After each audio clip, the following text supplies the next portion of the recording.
Welcome in to Deep Look, Ultiworld's weekly show about everything going on in Ultimate. I'm Keith Rayner, and I think I might be one of the only people who enjoys anime and doesn't think Attack on Titan is good. I'm joined by Edward Stevens, and I want to drop my hot take because we have the hot take specialist over here. Edward, you got anything saucy for us? Yeah, I saw that movie, The Substance, like a week ago in the theater. Super fun going to see a movie in a theater, but boy, that one really ran out of ideas after about the 20-minute mark. Great concept, and then it probably could have ended 5 minutes after it started to go downhill. Really went off the deep end. Is the substance in the room with us, or is it just all concept? You know. Are you kidding? So Can't if you see how if fresh I you look? Of course it's in the room. if you think the substance and Attack on Titan are way better than we're saying, go ahead and smash the like button to show your disapproval of our hot takes. I know I don't think I've been able to convince a single other person that Attack on Titan is not that good, but I know it's gonna bust out the haters. Fortunately, we have a fat show full of really good stuff that I think you're going to enjoy, including later we will be joined with a pre-recorded interview with Thompson and Cree Howard from Club Champions Fury. Once again, we're also going to be revealing the players of the year in the club division here live on Deep Look. It'll be the first place you get to find out who won the big awards. So let's jump right in with our trivia question of the week.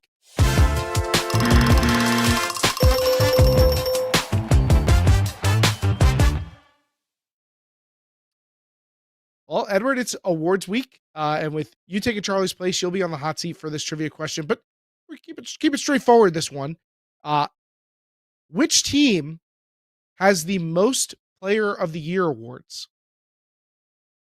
Which club team Okay. has the most Player of the Year awards? Okay. This is a great question.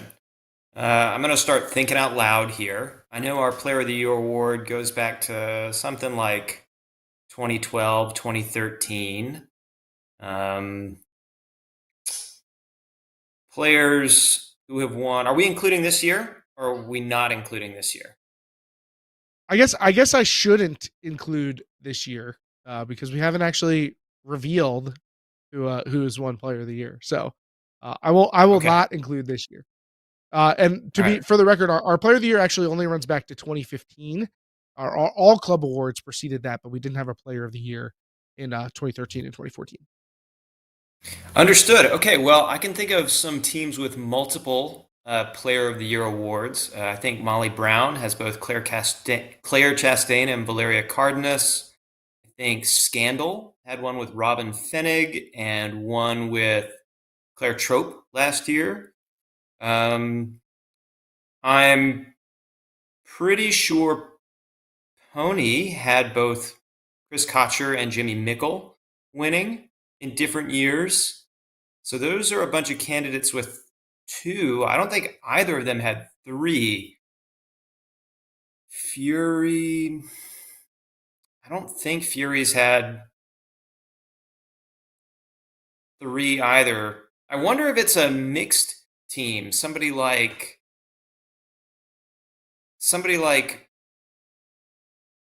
Mixtape might have had Khalif and Kelly Johnson, or Dragon Thrust could have had. No, Keith, this is a You toughie. you I've come up with a you bunch of number twos. you have actually done quite a nice job of catching the trick here, which is that there are a bunch of teams tied with two, and you have in fact named almost all of them. You missed just one, and that team what had a Player of the Year last year and the year prior, so in 2022 and 2023. So you're just missing one team that has two POTYs. Two straight Players of the Year last year and the year prior.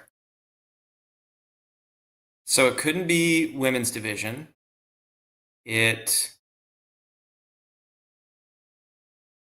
could be the men's division with Rowan McDonald and Christian Boxley.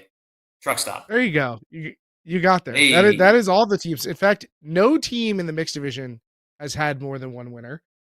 So that is the only division where that is the case. As you obviously named some from both the women's and the men's divisions who had done the feat. Joe Mama with the Molly Brown guess. Also, Innocent talking about the AOT slander. Look, I get it. I get it. Make sure you smash the like button to show that I am wrong and that Attack on Titan is good.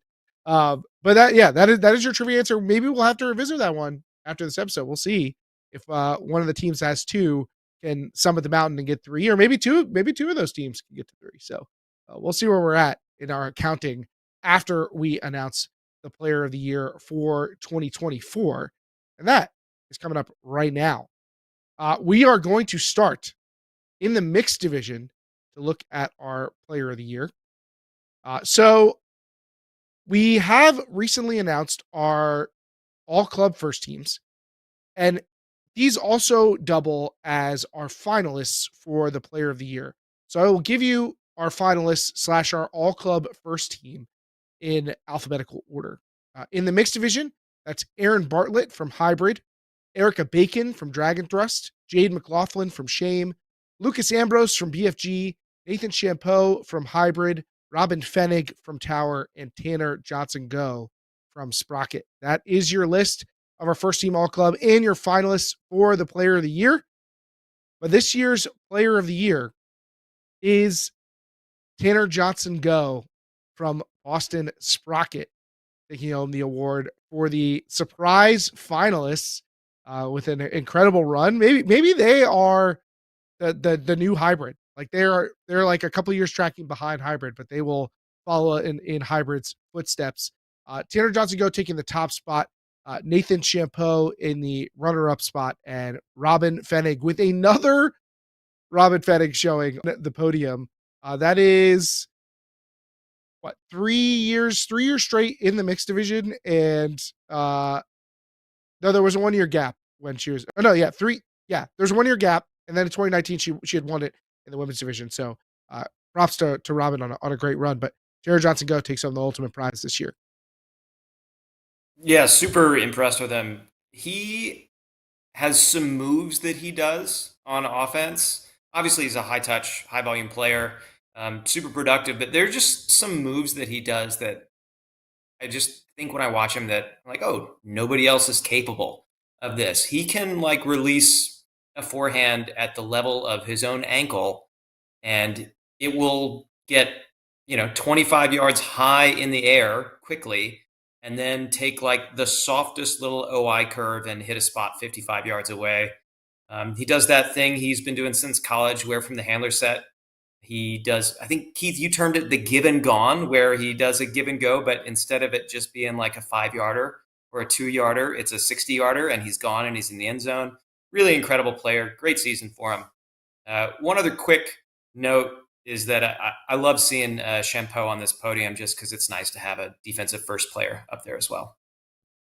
It doesn't come often, and our subscribers will get to see the full vote tallies. But I'll just let you know it was extremely close at the top between Johnson Go and Champeau, who dueled a little bit in the final as well.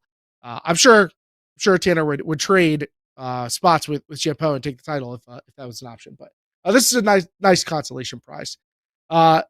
Let's do you have any brief thoughts on the rest of the first team in the mixed division? Only, I mean, I knew the winner result before we, officially announced it a second ago, but I felt like 5 or so of those players were like truly in contention for player of the year. It was a kind of a crowded field at the top, and I, not to give anything away, but I don't feel that way necessarily about our other 2 divisions this year. It felt like it could go anywhere, and I was really really pleased with what I saw from the first teamers this year in mixed. Yeah, always difficult. It feels like every year it gets harder and harder to pick, but mixed is particularly challenging because teams tend to have such variation throughout the year. So it gets harder and harder to really identify the top players and the top teams based on that. Let's move on to the women's division where we'll be announcing our player of the year. So let's run through our first team and our finalists. Uh, all club first team this year: Anna Thompson from San Francisco Fury, Carolyn Finney, also for San Francisco Fury, Claire Trope from Washington, D.C. Scandal, Kayla Helton from San Diego Flipside, Lindsay Sue from Raleigh Phoenix and the Deep Look podcast, Manuela Cardenas from Denver Molly Brown, and Sarah Jacobson from Toronto Sixers. So a strong group there. But your player of the year in the women's division is Claire Trope from Washington, D.C. Scandal. Back to back. Absolutely incredible. And I think, as I alluded to a second ago, it was kind of a no doubt pick.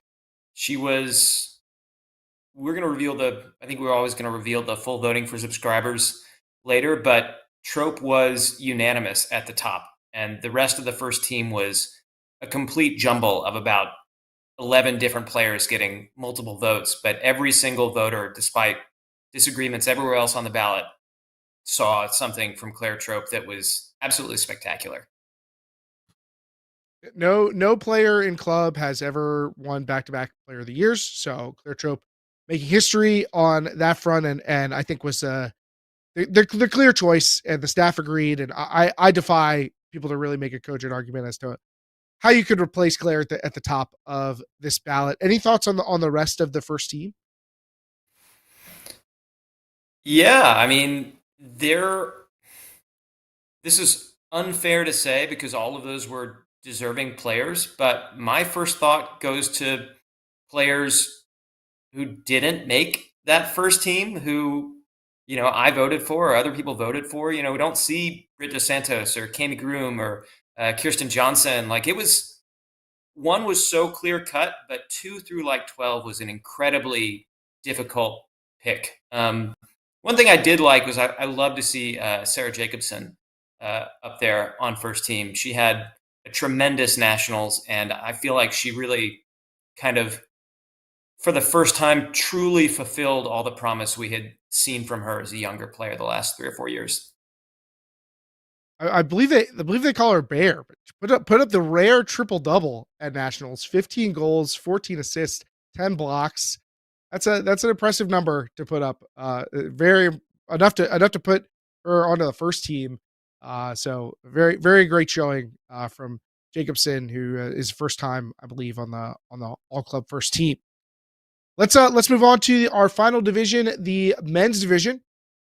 And we will again run through the first team as our player of the year finalists. Chris Kocher from New York Pony, Don Desmarais from Chicago Machine, Jack Hatchett from Portland Rhino Slam, Jeff Babbitt from Boston Dig, Nate Goff from Chicago Machine, Rafi Hayes, also from Portland Rhino Slam, and Sam Little, also from New York Pony. That is your first team and your finalists. But your winner this year for player of the year is Rafi Hayes from Rhino Slam. Takes home a title and player of the year. Well-deserved for a really exciting player who's been on the up and up, it feels like, every year. Yeah, I mean, it just couldn't happen to a more dedicated person for that Rhino team. He has been on that team since 2012. There were a couple seasons in there when Rhino didn't even make nationals. They were always getting early exits, and Rafi worked and worked and worked. And, we started to see that beginning in 2019, that he could help buoy them. And then he kept getting better and better and better. And I feel like this year was just a cherry on top performance from him. It wasn't quite the same statistically, if you're just looking at raw goals and assists, but when you watch him on the field, it was like he's the player who opened up everything for that offense. He made everything click, and what a treat to watch in one-on-one situations, Steve. He is so much fun to watch, and it's cool to have a player who both fulfills the highlight popcorn style of play, but also brings all the substance that people love, and seems to have really garnered a ton of respect in the community. I think a lot of men's division players would highlight Rafi and what he contributes on the field as being, one of the biggest contributors to success of any player in the division, and takes home the double with the title in the first place. He's the only player to do that this year, and another selection for Chris Gotcher, who's essentially like maybe the most decorated player in our entire awards, along with maybe Cammie Groom. It's pretty wild how long he's come. He's been dominating in this division. But any other first team thoughts? I mean, yeah, just Chris Kotcher. It's like the 6th or 7th straight year of him being on first team, which is absolutely incredible. I think it was really impressive the way Don Desmarais just immediately made an impact coming over from the European scene to play essentially just as well, minus the double yellow card experience in quarters. But he was great. He and Goff, were just tremendous after Joe White went down for a machine. And yeah, I mean, what a great bunch of first teamers we had yet again. But Hayes, it was like trope. I think we had one voter who had Kotcher won, and every other single voter had Rafi on top. It was clear again. I actually think I think there's a decent argument that you could present in Kotcher's favor here. Sure. So it was less clear to me, but they did finish 1-2, and that was my voting, so I felt good with it too. Small ball is dead in all caps in the chat right now from Rhino teammate Joe Marmerstein. The people are big fans of Rafi, and it's awesome to see his success. The people are also big fans of a lot of Thompson and Cree Howard, and their fans are going to get a chance to sit down with them just like we did. We got a pre-recorded interview with Charlie and I coming up next. Just after the break, we will be joined by Anna Thompson and Cree to talk about Fury's run to another title and the legacy that they've left. Stay with us. We'll be right back.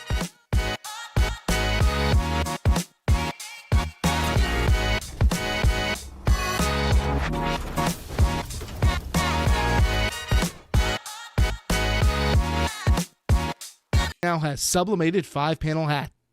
You can get the hat and their famous reversible free with the purchase of one of their 3-piece team bundles, starting at just $85. Get all the details at breakmark.com.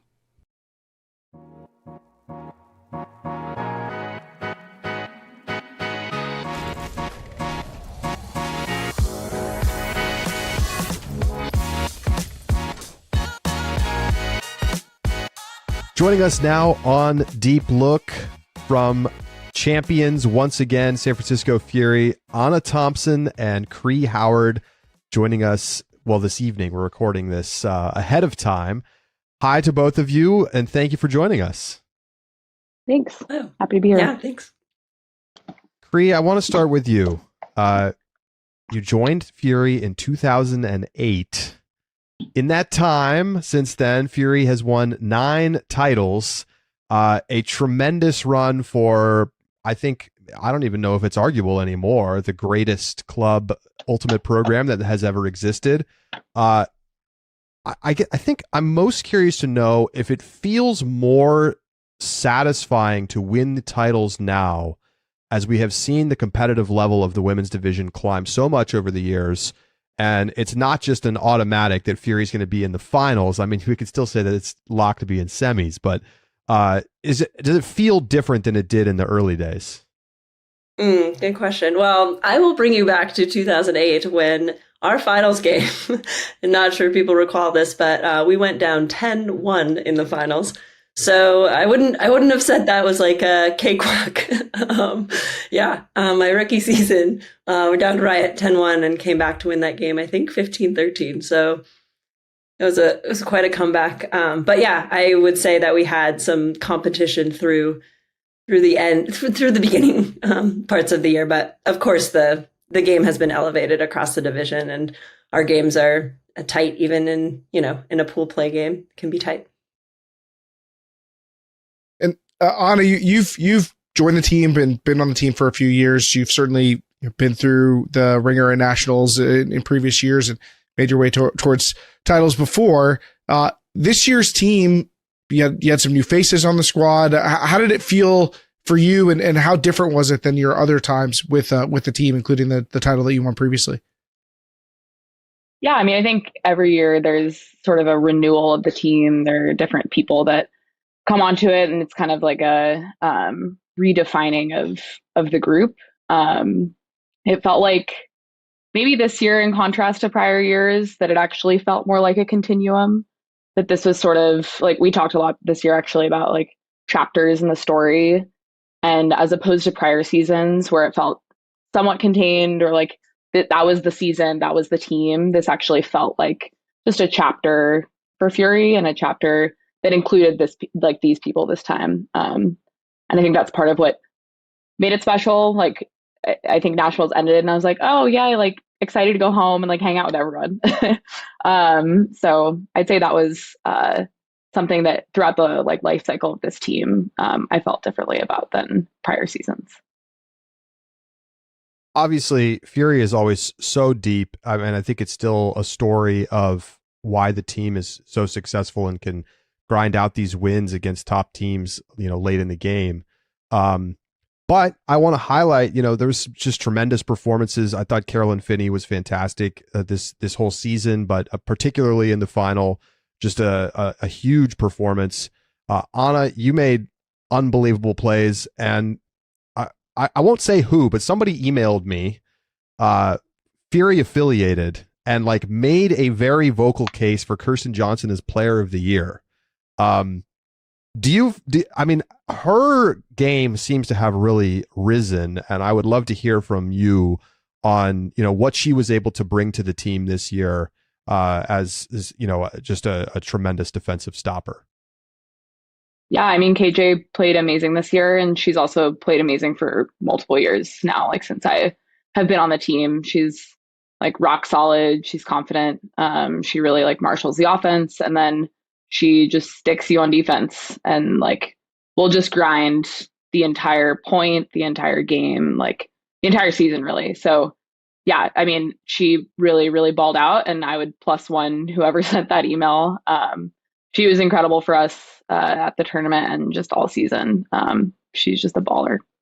Charlie's talking about the depth of the team, and obviously, Finney had this standout performance as well.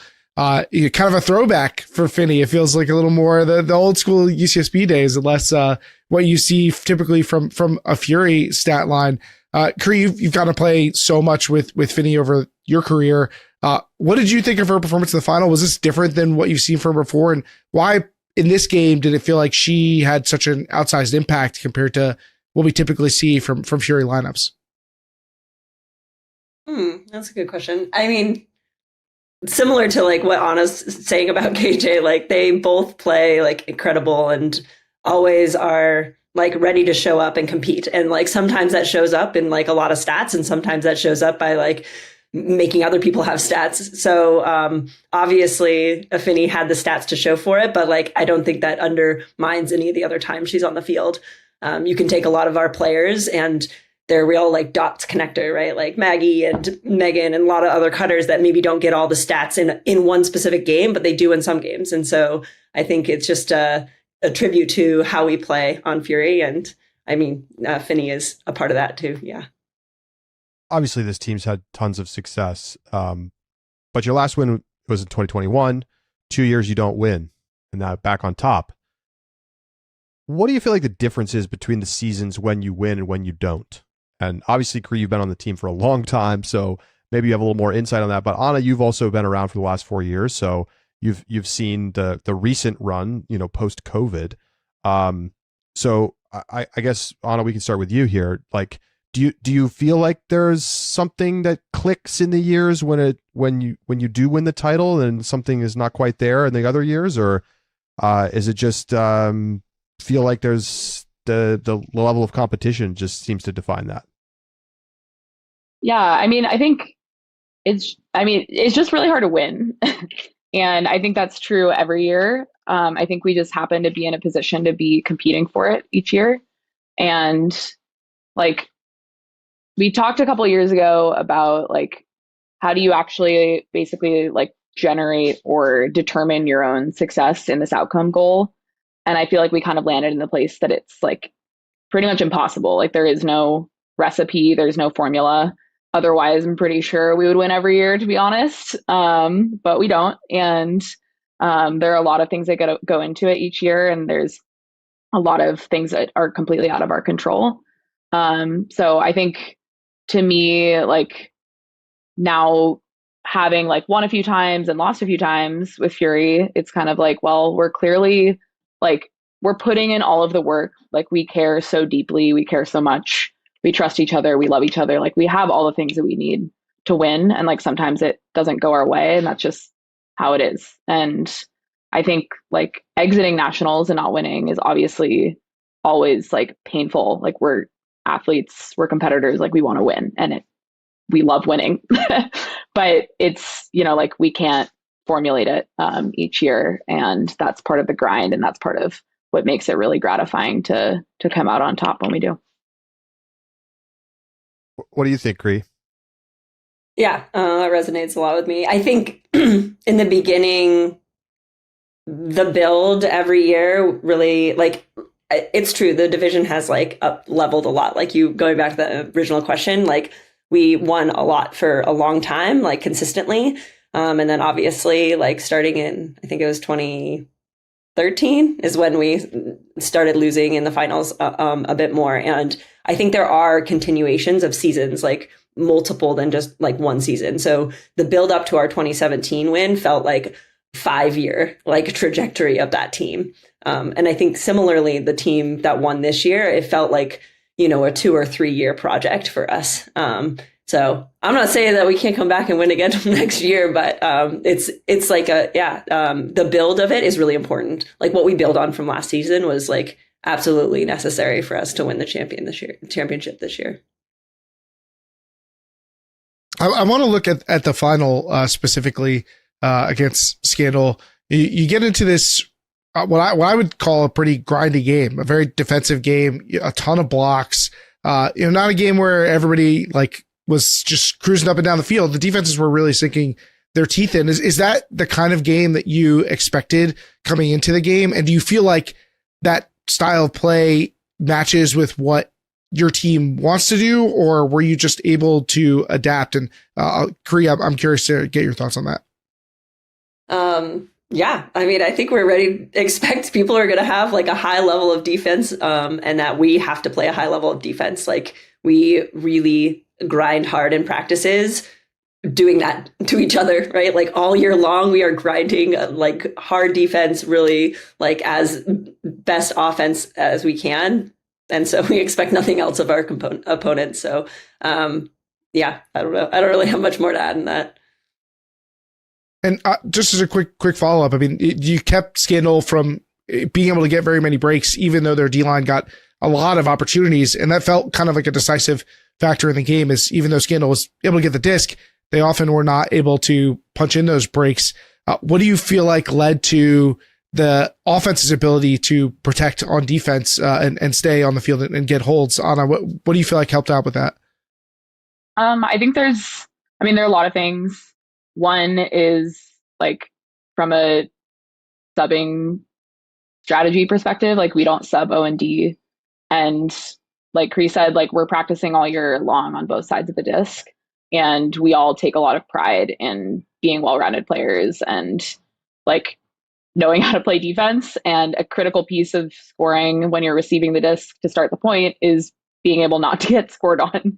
So like that's the other side of the coin, and I think we spent a lot of time like practicing that mentally too. And I think that really shows towards the end of tournaments, where that's a unique subbing style that you don't see across the entire division. And I think it really pays dividends at the end. Not to mention that we like sub through our entire team, and like we are able to grind through long points because we haven't had to do that like point in, point out throughout the rest of the tournament.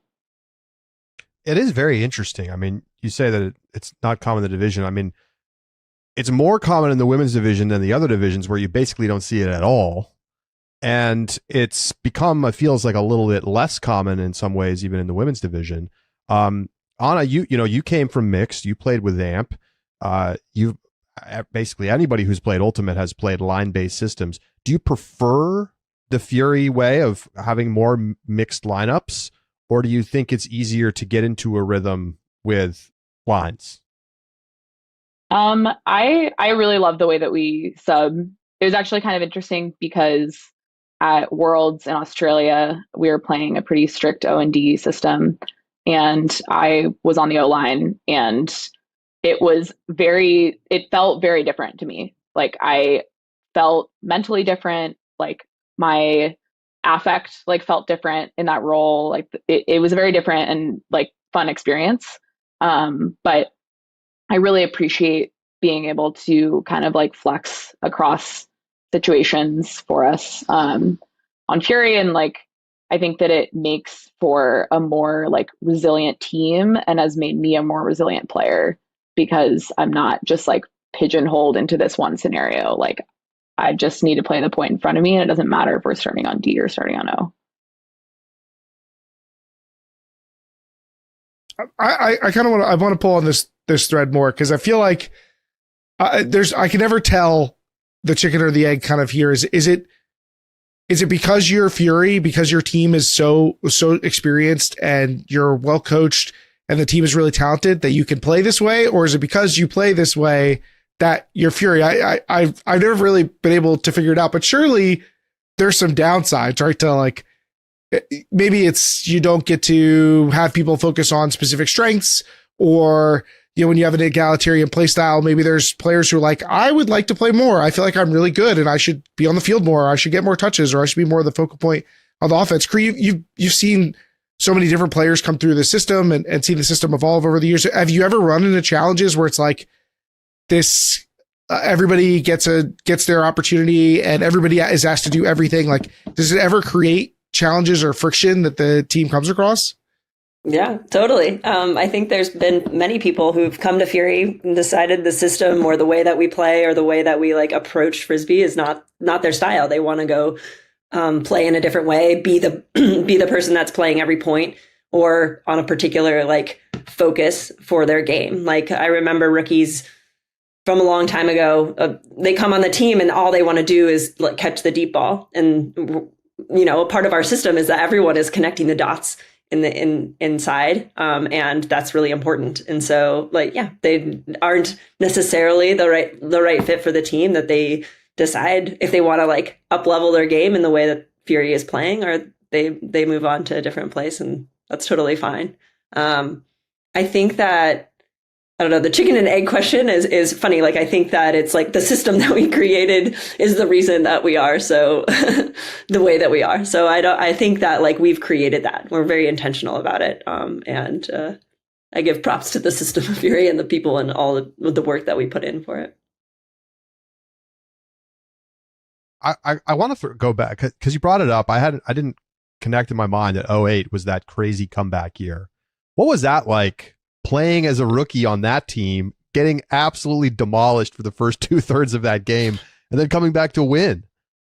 I mean, people can attest from the rookie years, they had no idea what's going on. I similarly had no idea what's going on. I like barely knew what Ultimate was at that point. I think I was similar to Skittles, whereas in like, third year playing Frisbee, like didn't know what was happening. And so I was like, Maddie, I think just tossed me a bone, put me in a point there in that game. And I was like, all right, I played in the finals. It's okay. So we're done. But yeah, so I don't know. I think that I was just along for the roller coaster when I was a rookie and didn't really understand the work that is needed. And now as like, the years go on, I understand it a lot more. I just pulled up the Fury 2008 roster.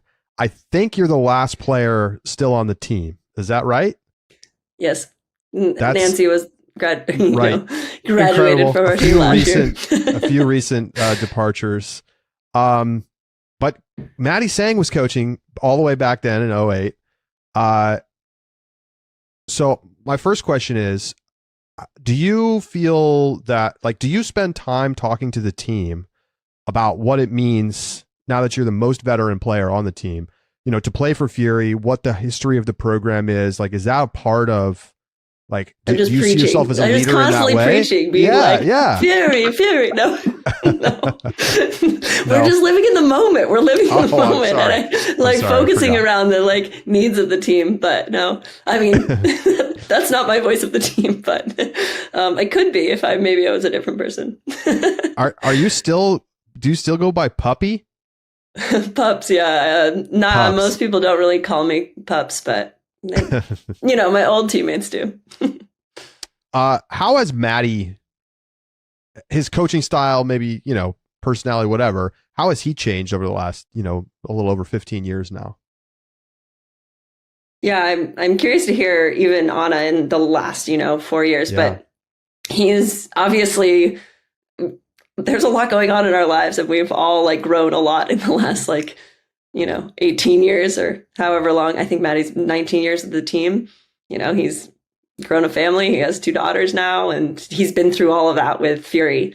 So I think that that impacts, what he's doing on the team. And he's also started doing a lot with the national teams as well. I think that impacts his coaching and how he sees, and also, gives more creativity and whatever back to Fury as well. And then this last year we added 2 more official coaches to our team that were full-time. And that has been hugely impactful because it allows him to focus more. He doesn't have to play all the roles as a coach. So I think over the years, we've developed different strategies to help support Matty as a coach. And I think this last year with more coaching staff has been really helpful in alleviating and him focusing on the things that he does best. Yeah, I mean, I think the biggest change I think has been this year with like Cree was saying, Serge and Meaty, who both played on Fury and came back to coach. And I think we're just a huge addition to the team this year. And pretty much what Cree said, took on a lot of the kind of in the weeds work that a lot of times falls on coaches. And I think part of what Matty is one of one at is the kind of higher level vision for a team that can be either zoomed out to an entire season or can be kind of zoomed into a practice or a tournament. And I think he was afforded the ability to really hone in on that and really focus on that. And some of the higher level strategy too. So I think that was a really big unlock this year. And I can't speak for him, but it seemed like he really enjoyed having that too. And yeah, Serge and Meaty were awesome. Yeah, one of the topics I feel like that's come up a lot, and a lot of our subscribers have asked about this, is the impact of the World Championships happening this year and how that affected teams competing at nationals. Anna, how do you feel like WC's happening this year affected your ability to compete with Fury, with your teammates? Do you feel like it had you in the zone and you were in great shape? Or did it feel like it was really challenging to switch gears and come back to Fury and jump right in? I think it was a bit of both. World's experiences are really lightning in a bottle things. They're very contained and discreet. And I think that was how this World's experience felt. We stepped into that bubble and had a great time, had this experience, and then just kind of came back. I do think that having it pretty squarely in the transition from the regular season to the postseason for club made it a little bit uniquely challenging, where that's where I feel in a typical season to be really heads down with Fury, that becomes my primary focus in my life at that point. And I think that was hard to step away from and step back into, in the sense that it felt a little bit I want to be on this, on the train tracks with Fury and be there while also enjoying this world's experience and kind of indulging in that experience too. So I think it was a bit of both, but as always, there are things that you learn and connections you make from those experiences that you can bring back to your teams and be able to foster throughout the rest of the season, that I think also made the rest of it really special too. Anna, we saw you had to leave the final with an injury. I'm wondering if there's an update on that. Is it going to be a short-term thing? Have you gotten it diagnosed, and just the status of what happened there? I don't really know yet. I don't really want to talk about it. Got it. Okay. Well, wishing you a quick recovery. Cree, you've played on a lot of national teams over the years, couple World Games cycles. You gonna go for one more World Games shot? No. My national days are behind me, but it was such a wonderful experience, and obviously so excited to have more people be experiencing that. My focus, Fury, family, it's enough. Yeah. How many more years do you think you're going to play with Fury? Have you given it thought?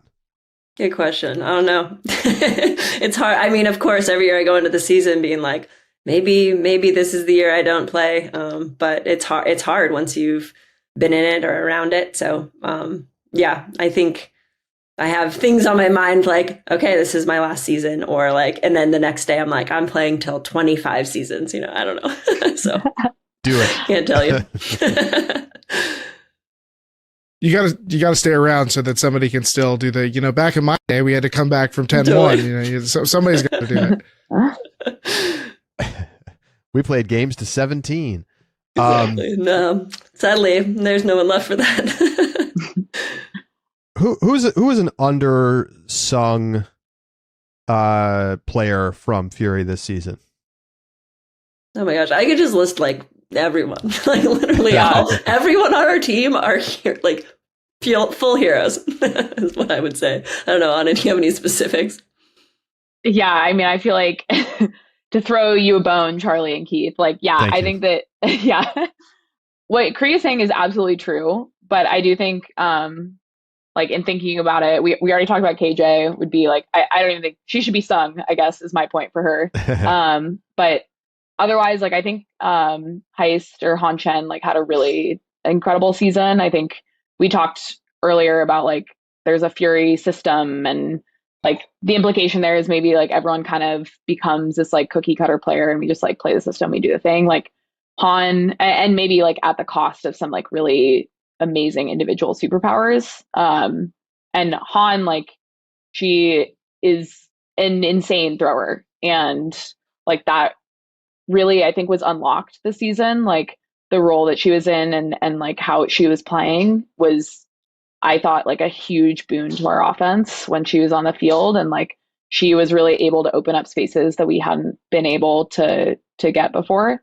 And I think that she was playing with the right combination of players, and I was just really I was just in awe of her this season. I thought that she was fantastic. I want to chime in here with a note from that we got from Davide out in Italy. When we came out with our top 25 player rankings, he sent some message to us basically along the lines of, do these people not watch Irina play, or do they have prosciutto in the eyes? I believe is the exact quote. And I just find that a magical way to express that we also underappreciate Irina Scazzieri and her play.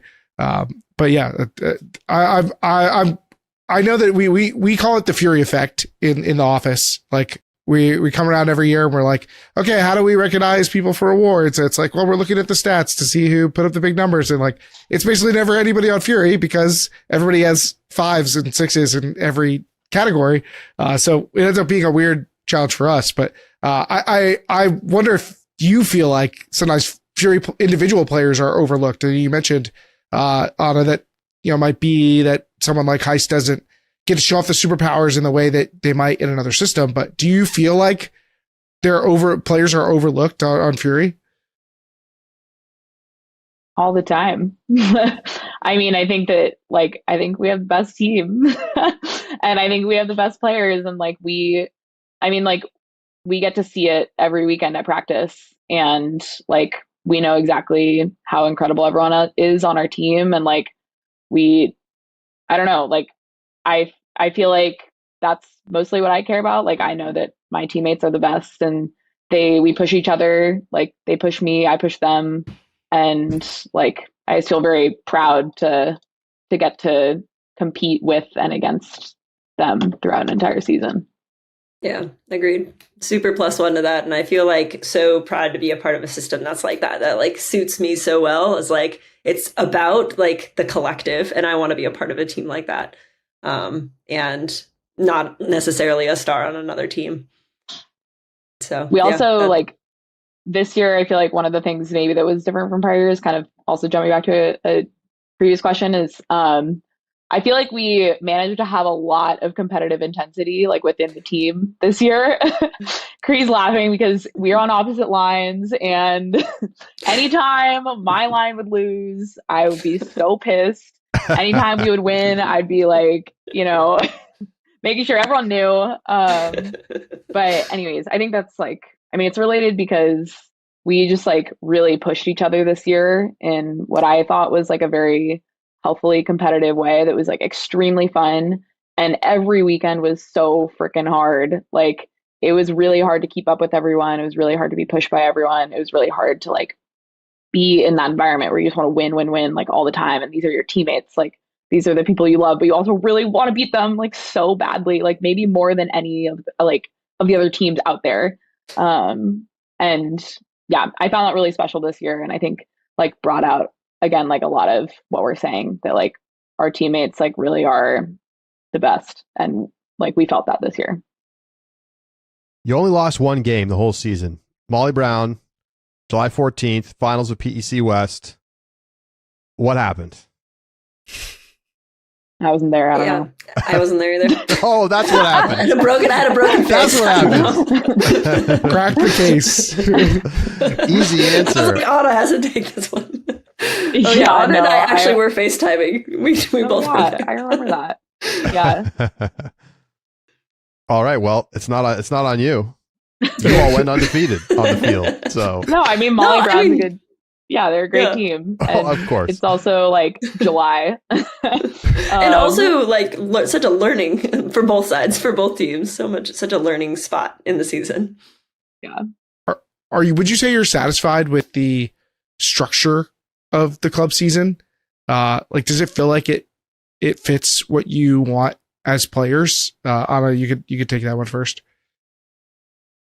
I think that it is hard to have so much travel in the regular season, like US Open and Pro Champs, for example, like particularly. And I know Nationals is in California, so I probably shouldn't complain about any of this, but like going to the East Coast for a 3-day tournament, like a month after having a 3-day tournament, like that's a lot of time to take, like both from work and just like it's a lot of toll. So I think in my like, I would, if I were to like design the season and have it be like perfect for my needs, I would want like to have more like local tournaments. Like PEC West is like really, really high competition. Like we basically have like half the national like teams we'll see at nationals, and maybe have like US Open be basically like the mini nationals, like all of the teams that we'll see. That's like really high level, like mid-season competition to like prime us for the end of the season. And then maybe like another kind of like local round robin before we like kick off the postseason. Like that, I feel like would strike a nice balance. Logistically, I have no idea how that would work. But yeah, that's what comes to mind for me. You've locked into California right away. You're like, we don't have to travel. We got the teams here. Everyone should come to us. The weather's nice. You said it, not me. You're from Philly. You should know. How about, okay, wait, I can't believe I haven't asked this yet. How about AMP not making it this year? Were you shocked? I was very sad. Yeah. But also, I mean, like, yeah, it's hard to make nationals. And like, it doesn't in any way like discredit the amount of work that team put in. Like, I mean, I'm not as close to that team anymore, but do have a few like friends still there, and like they pour their heart and soul into it. So I was really sad for them not to be there. But know that it's kind of like all part of the team life cycle, and they'll be back for sure. Cree, all of these titles, does any of them stand out amongst the others? Yeah, I mean, I think first one, last one are like good answers, right? You bet. But I think it, and definitely like 2017, that year is like a building year. I think those ones really stand out to me, but I can go back and just remember a ton of fondness for all of them. But even the years that aren't championship years, right? Awesome. Well, when does preparation start for 2025? Has it already started, or does everybody take a little breather? We have to have our end of season party first. Then we'll think about 2025. Priorities, Charlie.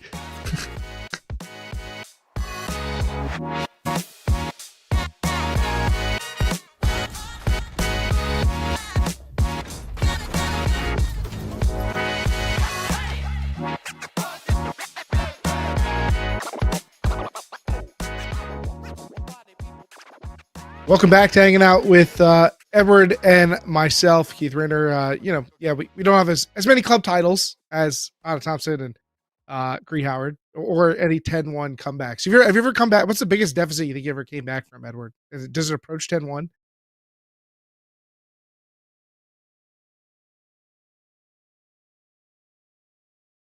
I think I may have lost Edward. So yeah, he'll probably be back shortly as we solve that technical difficulty. But if you did enjoy that interview, make sure you like and subscribe. Or if you're hyped for Masters Worlds, the World Championships for the Masters players is taking place right now. So you got to be sure to watch that. You'll need a subscription to watch those games, and you can see with a standard subscription, which is just $12.99 a month, or you can even get an event pack for $19.99. Which will get you access to the showcase games and all of the all access streams. We're streaming for the next couple of days, all the way through the end of the Masters tournament. If you think Masters just like, people with walkers and canes running around, I mean, this is like, these are some of the best players in the world, players who are on elite club teams playing in the finals now, names So be sure to check it out. There's definitely some cool opportunities to watch those players compete, as well as some of the big names of yesteryear. It's a fun event going on, so be sure to subscribe to that. Before we get to our mailbag question, I want to talk a little bit about a little more college chatter. Just dip our toes in the college chatter. Edward is back with us now, which is perfect timing because Edward, you got to take in the Classic City Classic in person. We also had a Blue Ridge finale taking place, so some key fall action to wrap up the college fall season. What impressions did you have walking away from Classic City Classic, which Carleton won in the men's division, and there wasn't really a winner in the women's division, although I think most people would give it to Vermont based on how they were performing. What were your takeaways from seeing the tournament in person? Yeah, I'm really lucky in that every fall many of the top teams in the country heading into the next college season come to me to put themselves on display, which is super fun. It was a really good day, great weather on Saturday, poor weather on Sunday, which caused the cancellation of a lot of the later round games. We missed a couple of rounds of pool play in the women's division, and pretty much everything except the semis and final in the men's division at the end. There were a couple other games that got played. Nothing too definitive from CCC. I have some impressions, some takes, but it's just the fall. A lot of teams were missing players who had either gotten banged up at U24 tryouts the week before on the East Coast or were attending U24 tryouts on the West Coast. And teams, in the fall are always working on different priorities, trying out different rosters. They're at varying levels of wanting to put their best foot forward versus wanting to absolutely teach their full roster what it means to be in competition. They're saying, hey, we want to show off our flashy big plays with some teams, or we want to work through our systems at all costs to everything else. So there are a lot of variations at play because none of the games really matter in terms of results. But there are a few things you can come away with. I want to start in the women's division, and this is the surest thing I can say from the tournament, which is that Vermont are 100% title contenders. Once again, Ruckus have everything going for them, even after graduating 6 incredibly good players from last year's team. They showed up at CCC, and even when they were running lines with just freshmen and sophomores, were absolutely the class of the field. They didn't have Emily Posey, who I think was over at the West Coast U24 tryouts. They were clowning on teams, and like they were doing it so quickly that this is like a true behind the scenes detail. Liz Leone, one of their coaches, used to live here in Athens, and she's still in the Athens Goaltimate group me, and she put out an SOS call for a Goalty kit during after they won their first round of play, saying, "Hey, can somebody bring a Goalty kit nearby?" And I was on my way over there, so I did. And yeah, they won so quickly that they could play like an hour of Goalty after winning games before their next round started. This Vermont team is truly, truly special.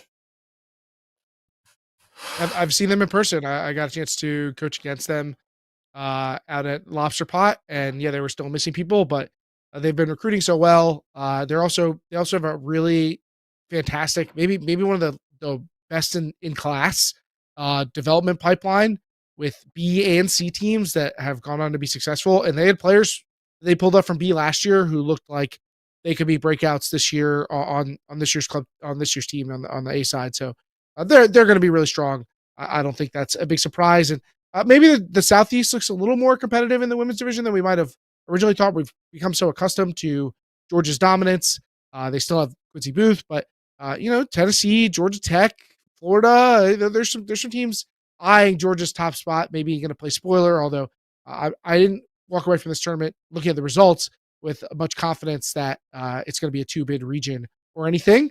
Vermont still though looks very good. Any other men's division that you saw that gave you some key impressions?